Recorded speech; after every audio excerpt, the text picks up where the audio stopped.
Presiden Prabowo Subianto melawat ke 5 negara di Timur Tengah untuk membahas rencana evakuasi warga Gaza Palestina ke Indonesia. Presiden menyebut siap mengevakuasi 1.000 warga Gaza dalam gelombang pertama dan akan mengirimkan pesawat. Presiden Prabowo Subianto berencana mengevakuasi 1.000 warga Gaza ke Indonesia. Dalam lawatannya ke negara Timur Tengah, Prabowo bilang akan melawat ke 5 negara untuk meminta dukungan mengenai rencana evakuasi 1.000 warga Gaza Palestina ke Indonesia. Presiden akan mengutus Menteri Luar Negeri untuk berdiskusi dengan pemerintah Palestina terkait rencana evakuasi.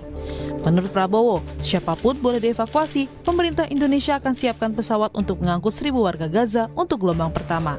Nantinya, jika pemulihan telah selesai dilakukan, para warga Gaza tersebut akan kembali dipulangkan ke Palestina. Anak yatim piatu, siapapun yang oleh pemerintah Palestina dan pihak-pihak yang terkait di situ, mereka ingin dievakuasi ke Indonesia, kami siap akan kirim pesawat-pesawat untuk mengangkut mereka. Syaratnya adalah semua pihak harus menyetujui hal ini. Kedua, mereka di sini hanya sementara sampai mereka pulih sehat kembali, dan pada saat mereka pulih sehat kembali, kondisi di Gaza sudah memungkinkan, mereka harus kembali ke daerah mereka asal.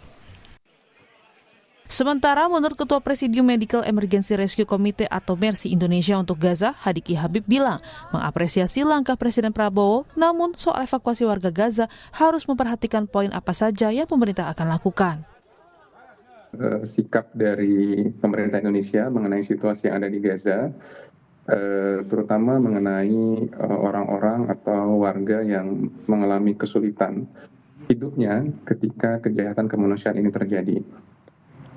Dan kita juga lihat bahwa selama perang di Gaza sejak tahun 2023 sampai saat ini, ketika terjadi peperangan dan masyarakat itu mengalami pengusiran ke daerah selatan, dan ketika terjadi gencatan senjata, itu masyarakat berbondong-bondong untuk kembali ke wilayahnya. Jadi memang mereka adalah orang-orang yang menyadari hak dasarnya, yaitu hak untuk hidup di kampung halamannya sendiri.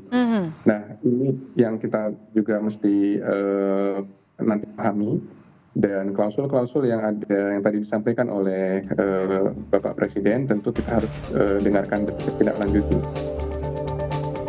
Hingga 9 April, lebih dari 50.000 warga Gaza Palestina tewas sejak serangan Israel dilancarkan 7 Oktober 2023. Sementara korban terluka terus berjatuhan, bahkan banyak diantaranya merupakan anak-anak. Sejak 18 Maret, militer Israel menolak melanjutkan gencatan senjata yang sempat berlangsung selama 2 bulan. Serangan demi serangan menghujani Gaza. Tim Liputan, Kompas TV.